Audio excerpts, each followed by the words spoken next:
Hello दोस्तों, नमस्कार। मैं आपकी सुनैना मौर्य स्वागत करते हैं अपने यूट्यूब चैनल पर। आप सभी लोगों के बीच में बहुत ही प्यारा एक लाचारी गीत लेकर आई हूँ। बच्चा होने पे गाया जाता है।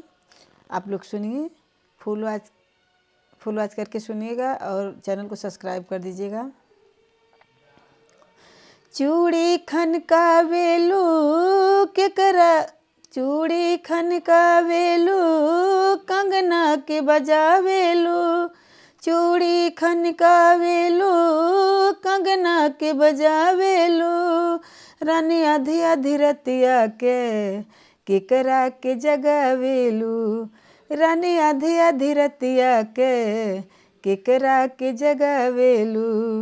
चूड़ी खनकाइले सासू के जगाइले, चूड़ी खनकाइले कंगना के बजाइले, राजा आधी आधी रतिया के सासू के जगाइले, राजा आधी आधी रतिया के सासू के जगाइले।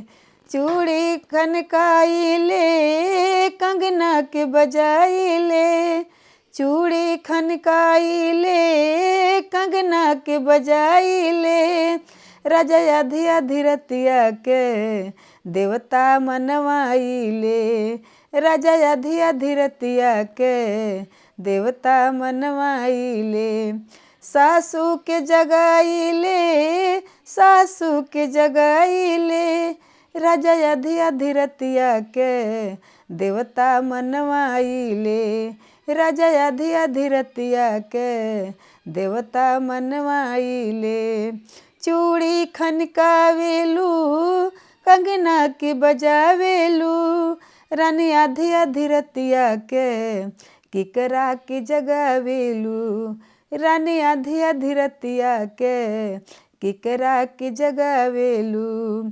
चूड़ी खनकाइले कंगना के बजाइले, चूड़ी खनकाइले कंगना के बजाइले, राजा आधी आधी रतिया के जेठनी के जगाइले, राजा आधी आधी रतिया के जेठनी के जगाइले, जेठनी के जगाइले, जेठनी के जगाइले, राजा आधी आधी रतिया के पिपरी पिसवाइले, राजा आधी आधी रतिया के लड्डू बनवाइले।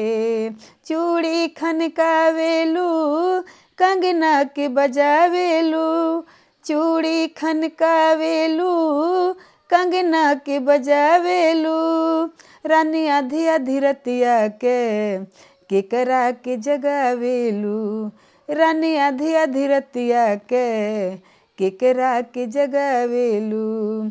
चूड़ी खनकाइले कंगना के बजाइले, चूड़ी खनकाइले कंगना के बजाइले, राजा आधी आधी रतिया के ननदा के जगाइले, राजा आधी आधी रतिया के ननदा के जगाइले।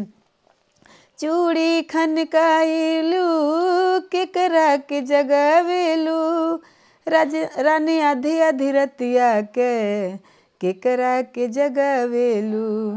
चूड़ी खनकाइले कंगना के बजाइले, रानी आधी आधी रतिया के, रानी आधी आधी रतिया के गजरा लगवाइले, राजा आधी आधी रतिया के गजरा लगवाइले।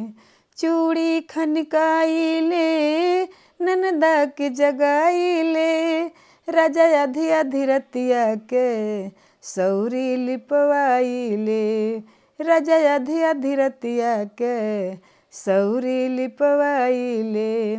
ननदा के जगाइले, ननदा के जगाइले, राजा आधी आधी रतिया के गजरा लगवाइले, राजा आधी आधी रतिया के गजरा लगवाइले। आशा करती हूँ आप लोगों को मेरा ये लाचारी गीत पसंद आया होगा।